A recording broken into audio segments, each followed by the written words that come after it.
नमो हरिहन्ताणं नमो सिद्धाणं नमो आयरियाणं नमो वज्रायाणं नमो लोये सवसाहूणं अरहंत सिद्ध सूर्योपाध्याय साधु सर्व अर्थ के प्रकाशी मांगलिक उपकारी है। तिनको स्वरूप जान रागते भाई जो भक्ति काय को न माहे स्तुति को उच्चारी है। धन धन तुम ही से काज सब आज भये कर जोरी बारंबार वंदना हमारी है। मंगल कल्याण सुख है सो हम चाहत हैं हो मेरी।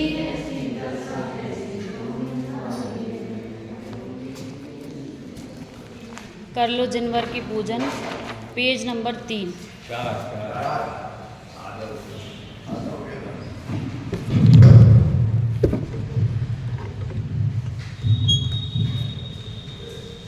दर्शन स्तुति जो पंडित अमरचंद जी ने लिखी है उसकी चर्चा अपन कर रहे थे।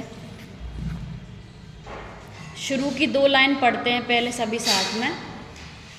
अति पुण्य उदय मम आया प्रभु तुमरा दर्शन पाया। अब तक तुमको बिन जाने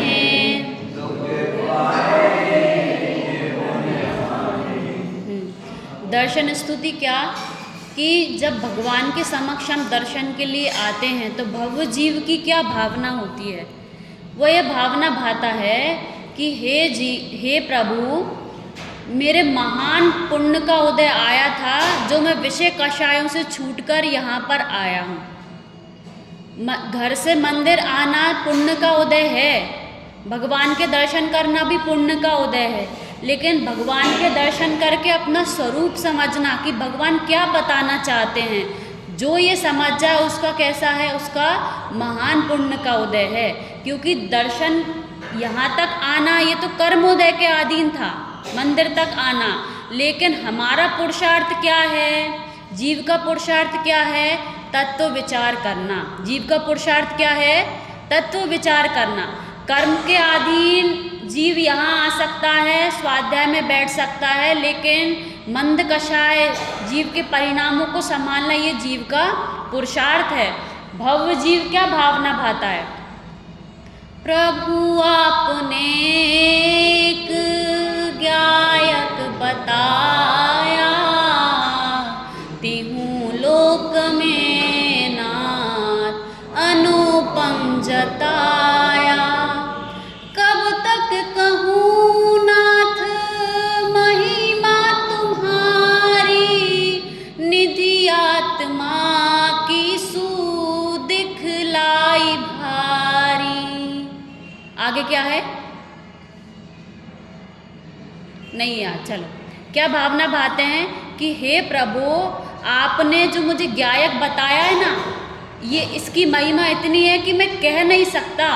इतनी अनंत महिमा है, इतना अनंत उपकार है प्रभु का कि भगवान ने क्या बता दिया कि तुम किसी भी चीज़ के, किसी भी वस्तु के, किसी भी द्रव्य के कर्ता धर्ता नहीं हो। कितना बोझा हल्का कर दिया अपना। निरंतर इस जीव को आकुल व्याकुल परिणाम किसके लिए होते हैं कि मैंने ये किया, तुम ये कर दो, तुमने ये नहीं किया, तुम्हारे कारण ये हो गया। तो हमारे दिन भर जो परिणाम आकुल व्याकुल होते हैं इस कर्ता बुद्धि के कारण ही तो होते हैं। तो भगवान ने हाथ पे हाथ रख के बता दिया कि जगत के सारे काम करके देख लिए अर्थात सब जगह देख लिया, सुख कहीं नहीं मिला। सुख कहाँ मिला, अपनी आत्मा में मिला। भगवान हाथ पे हाथ रख के हमको बता रहे हैं। ठीक है, कल अपन ने कहाँ तक चर्चा कर ली थी, प्रिय वचन की हो टेव, गुणगण गान में ही चित पगे, शुभ शास्त्र का नित हो मनन, मन दोष वादन तै भगे। इसका अर्थ अपन ने ये भी देख लिया था, फिर दोबारा देख लेते हैं कि क्या क्या बात चली यहाँ पर कि भव जीव जो है ना, वो क्या कह रहे हैं कि हे भगवान, आपके दर्शन से अब मेरे वचनों को भी कैसी आदत पड़ गई। टेव मतलब क्या होता है, कल बताया था ना, टेव मतलब आदत। अब कैसी आदत पड़ गई, प्रिय वचनों की आदत पड़ गई। अब अशुभ या बुरे वचन मुख से नहीं निकलते, प्रिय वचन ही निकलते हैं। गुणिगण गान में ही चित पगे, और जो चित है, जो मन है, अब कहाँ लगता है, गुणी जनों के गुणगान में ही मन लगता है और कहीं मन नहीं लगता। फिर शुभ शास्त्र का नित हो मनन, मन दोष वादन ते भगे। क्या लिख रहे हैं कि अब मन में भी किसकी चर्चा चलती है, मन में क्या चलता है कि शुभ शास्त्रों का ही मनन निरंतर चलता है। वचन में तो प्रिय वचन निकल ही रहे हैं, मन में भी क्या चल रही है, इधर उधर की बातें नहीं चल रही कि अब ये करना है वो करना है। क्या चल रही है, शास्त्रों की बातें चल रही है कि मैं कौन हूँ, मैं ज्ञायक स्वरूपी भगवान आत्मा हूँ, मैं मात्र पर वस्तु को जान सकता हूँ, निरंतर किंचित मात्र भी मैं कुछ भी नहीं कर सकता। तो मेरी भूल कहाँ है, इससे विपरीत मेरी भूल है। कैसी भूल कि मैंने ये किया, मैं ये कर सकता हूँ, ये मेरी भूल है। और इसको कैसे सुधारा जा सकता है कि मैं मात्र ज्ञाता दृष्टा हूँ, ऐसे समझकर, ऐसा श्रद्धान करके हर परिस्थिति में सुखी रहा जा सकता है। मन में भी क्या चल रही है, मन में भी शास्त्रों की ही बातें चल रही हैं। और मन दोष, मन के भी दोष क्या हो गए हैं, और वाद मतलब वचन के भी दोष चले गए हैं और मन के भी दोष भगे चले गए हैं। मन और वचन के तो दोष चले गए हैं। अब आगे की चर्चा भी अपन ने देखी थी कि कब समता में लाकर द्वादश अनुप्रेक्षा भाकर ममता में भूत।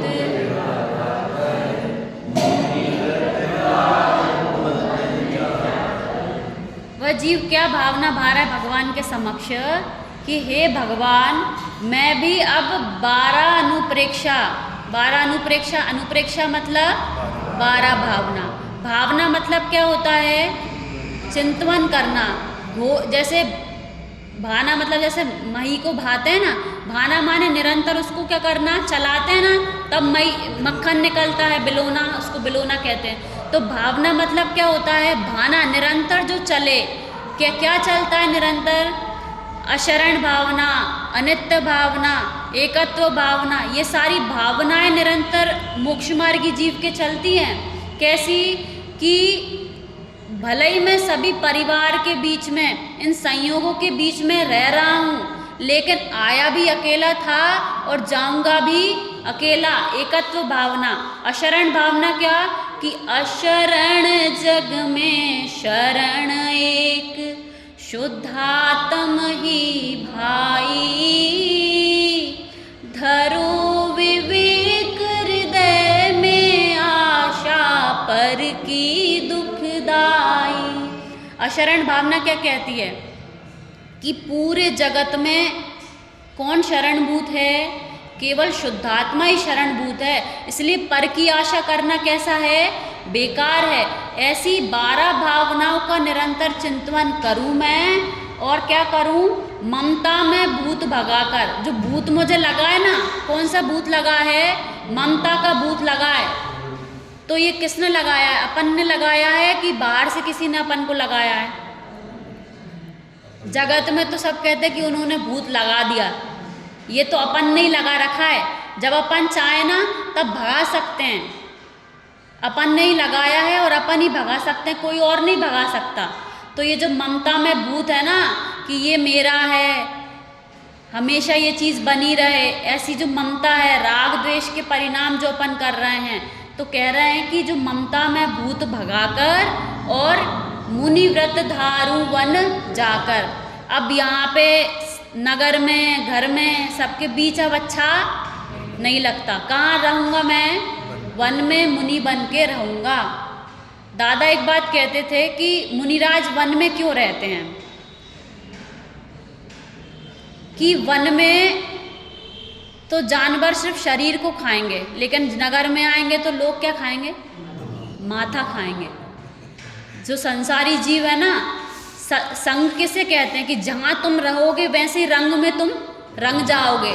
तो जब तुम संसारियों के बीच में रहोगे, बार बार वही बातें सुनोगे, उनको देखोगे, तो तुमको वहीं अच्छा लगने लगेगा, तुम्हें अपनी आत्मा की सुध नहीं रहेगी। इसलिए जंगल में रहेंगे तो केवल आपके शरीर को ही कष्ट होगा, बाकी अंदर से आपके विचारों को कोई कंट्रोल नहीं कर सकता वन में। लेकिन यहाँ पे तो आपके जो पूरा मन है, सब पूरा बर्बाद है। किनके बीच में? गृहस्थियों के बीच में। इसलिए मुनि व्रत धारु वन जाकर। फिर क्या लिखा है? धर कर दिगंबर रूप कपट बीस, दो बीस परिशर सह सदा शुभ धर्म। कह रहे हैं कि हे प्रभु, मैं भी क्या चाहता हूँ? दिगंबर रूप धारण करना चाहता हूँ। दिगंबर मतलब क्या होता है? दिशा ही जिसके अंबर है। मतलब ये जो वस्त्र है ना, ये वस्त्र, ये शरीर को भी अपना मानना मैं क्या करना चाहता हूँ? छोड़ना चाहता हूँ। क्योंकि जो मेरे हिसाब से ना चले और मैं निरंतर इसी को अपना मानूं, इसको अपना हिसाब से चलाना चाहूँ, तो कैसा परिणाम होते हैं? कितने आकुल व्याकुल परिणाम होते हैं। अब ये विकल्प ही नहीं रहा कि जब ये मेरा ही नहीं है तो मैं क्यों इसके लिए निरंतर कुछ करूं। सुबह से उठ के अपन किसके लिए सारी चीज़ें करते हैं? इसको ही खिलाना, इसको ही नहलाना, इसी को धुलाना, इसके लिए कमाने जाना, इसके लिए खाना बनाना, सब कुछ किसके लिए कर रहे हैं? इस शरीर के लिए। और ये अपने हिसाब से चलता है क्या? अपन कहते हैं कि अच्छा खाओ तो बीमारी नहीं होगी। होता है क्या ऐसा? अच्छा खाओ तो बीमारी नहीं होगी। तो इसका मतलब बुरा खाएं, अशुद्ध खाएं, अशुद्ध खाने से भी बीमारी होगी। तो अरे जब खाने कैसा भी खा रहे हैं, अच्छा खा रहे हैं तो भी बीमारी हो रही है, दवाई खाने के बाद भी बीमारी नहीं जा रही, तो ऐसा श्रद्धान क्यों नहीं करते कि जो दवाई है ना, ये दवाई से रोग नहीं जाएगा। जब तक कर्म का उदय है तब तक बीमारी रहेगी, और कर्म का उदय चला जाएगा तो अपने आप चली जाएगी, दवाइयों से नहीं जाती। इसलिए तो हाँ, जब तक असाता वेदनी का उदय है तब तक वो आपको कष्ट देगा और देगा। तो क्या करें? दवाई नहीं लें कि अपना विकल्प शांत करने के लिए दवाई तो इस अवस्था में अपन को लेनी पड़ेगी, क्योंकि अपन मोह नहीं छूटा ना अभी शरीर से। और दवाई लेने के बाद यदि विकल्प शांत हो जाता है अपना तो अच्छी बात है ना। तो दवाई लेके क्या करो? धर्म आराधना करो। तो क्या अशुद्ध दवाइयाँ लें कि नहीं? कि कल ही उसमें ग्रुप में मैंने एक कोटेशन डाला, वो थी क्रिया कोश की, कि जो जीव खुद जिंदा रहने के लिए दूसरे जीव को मारे वो नरक आदि गतियों का ही पात्र है। तो अपन खुद जिंदा रहने के लिए दूसरे जीवों को मार कर वैसी दवाइयाँ आदि लेंगे तो आपको क्या लगता है उससे साता बंधेगी कि असाता बंधेगी? असाता ही बंधेगी ना। और उससे रोग आपका सही होगा। चलो वर्तमान में कुछ समय के लिए वो चीज़ आपकी दब गई, तो क्या लगता है भविष्य में वो चीज़ नहीं होगी अपन को? तो कैसा विचार करना कि जब तक सद सके कि ऐसा भेद विज्ञान करना चाहिए कि ये जो रोग है ना, ये किससे आया है? असाता के उदय से आया है। और जब तक साता नहीं हो, साता कर्म का उदय नहीं आएगा, तब तक रोग सही होने वाला नहीं है। तो क्या करना चाहिए? आकुल व्याकुल होना चाहिए कि विचार करना चाहिए कि ये भूल मेरी है। जहाँ भूल है वहाँ सुधारनी पड़ेगी ना। वो उदाहरण अपन ने सुना ही है कि सुई खोई थी घर में और लाइट जला के रोड पे ढूंढेंगे तो मिलेगी क्या? नहीं मिलेगी, क्योंकि खोई वहाँ नहीं है ना। जहाँ खोई होगी वहीं मिलेगी। तो भूल कहाँ पर है? अज्ञानता में भूल है। और ज्ञान करके, सम्यक ज्ञान करके ही भूल मिटने वाली है। तो जिस समय असाता का उदय हो ना, उस समय तत्व विचार करना चाहिए। यही जीव का पुरुषार्थ है। इसके अलावा जीव का पुरुषार्थ कुछ और नहीं है। हमारा पुरुषार्थ क्या है? जो हमने पढ़ा है, सुना है, स्तुति आदि पढ़ी हैं, गाथाएं पढ़ी हैं, उन सब का तत्व चिंतन, तत्व विचार करना चाहिए। क्योंकि विचार करने की शक्ति अभी मिली है अपन को। और सोचो जिन्हें जब ऐसी दशा हो जाएगी, अगर अभी पुरुषार्थ नहीं करेंगे और ऐसी दशा हो जाएगी जब विचार करने का ही नहीं रहेगा, विचार करने की शक्ति नहीं रहेगी, तो फिर क्या करेंगे अपन? अपन देखते हैं कि अभी कितने जीवों की विचार करने की शक्ति है, लेकिन तत्व ज्ञान उनके सामने रखें, ये बात रखें, अपन अपनी ही देखो, अपने सामने ये बात रख रहे हैं, अपन को कितनी समझ में आ रही है। तो जीव का पुरुषार्थ अपन ने बहुत पुण्य किया होगा तो ये अपन को बात सुनने मिल रही है और समझ में भी आ रही है, और अपन चाहते हैं इसको कि अंदर बैठ जाए, तो ये अवसर खोने लायक जैसा नहीं है।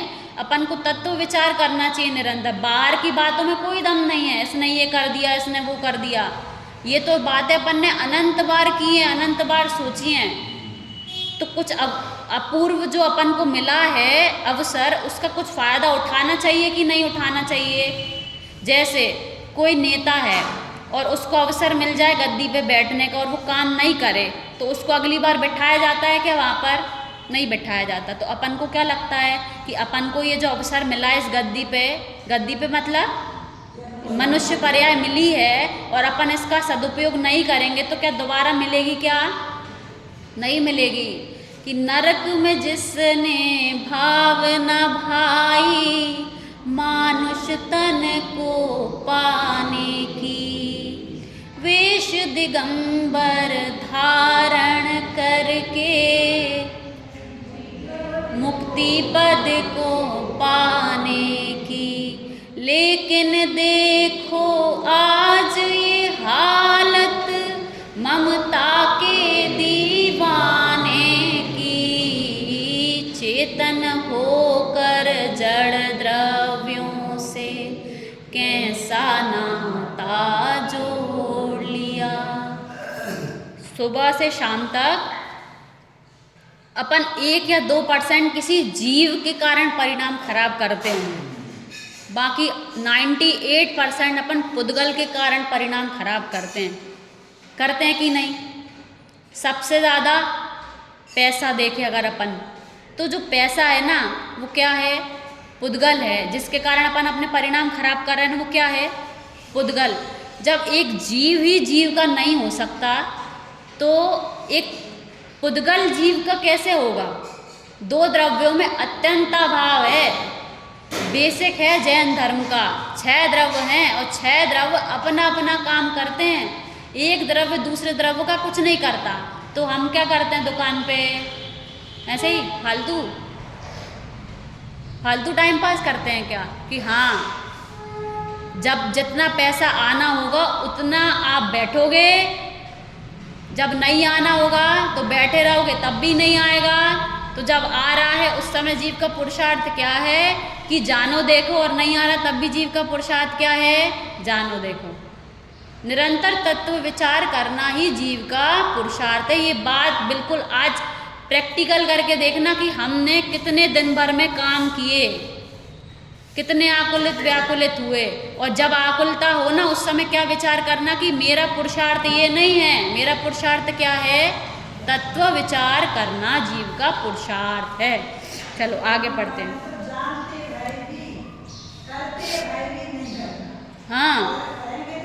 हाँ, निमित्त तो बनेंगे अपन, ऐसा नहीं है कि, और क्या कर अपन भले ही देखो निमित्त बन रहे हैं, लेकिन जब कोई काम होगा तो निमित्त तो होगा ही ना उस जगह पे। निमित्त बिना काम, उपादान के बिना भी कार्य नहीं होता और निमित्त के बिना भी कार्य नहीं होता। तो क्या निमित्त ने कर दिया क्या? वही उदाहरण अपन देखते हैं ना कि मिट्टी उपादान है, ठीक है, और जो चाक है, डंडा है और जो कुम्हार है वो क्या है? निमित्त हैं।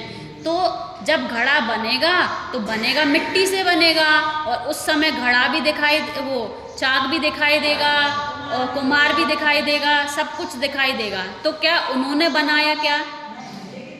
वो निमित्त तो हैं, लेकिन उस मिट्टी में वैसी शक्ति है तो वैसा परिणमन उस निमित्त से हो गया। आटे से क्यों नहीं बना ये घड़ा? किसी और मिट्टी से क्यों नहीं बना घड़ा? वही मिट्टी क्यों चाहिए? वो खुद ही कहता है कि वही मिट्टी से बनेगा। इसका अर्थ क्या है कि उपादान में शक्ति होती है तब निमित्त वैसे मिल जाते हैं और कार्य होता है। तो क्या करना चाहिए उस समय, जिस समय हम कर रहे हैं उस समय वेद विज्ञान करना चाहिए। कर्ता बुद्धि तो बुरी है, करना कहाँ मना लिखा है? कहाँ लिखा है आचार्यों ने कि कोई माँ खाना नहीं बनाएगी आज से? कोई पिता नहीं कमाने जाएगा, जबकि ये लिखा है कि श्रावक का कर्तव्य है ऐसा, श्रावक जिस भूमिका में उस भूमिका में करना है, करना क्या है, करना ही पड़ेगा। और जो श्रावक है वो मुनिराजों के माता पिता कहे हैं श्रावक को। श्रावक जैसे अपने बच्चों को संभालता है ना, ऐसे ही मुनि आरिका श्रावक श्राविका ये किसके बच्चे हैं, श्रावक के बच्चे। बच्चे मतलब उनकी जिम्मेदारी, श्रावक की जिम्मेदारी है। तो ये सब गृहस्थ अवस्था में होंगे। तो हमारा पुरुषार्थ क्या है, वही कि तत्व विचार जानना देखना हमारा पुरुषार्थ है।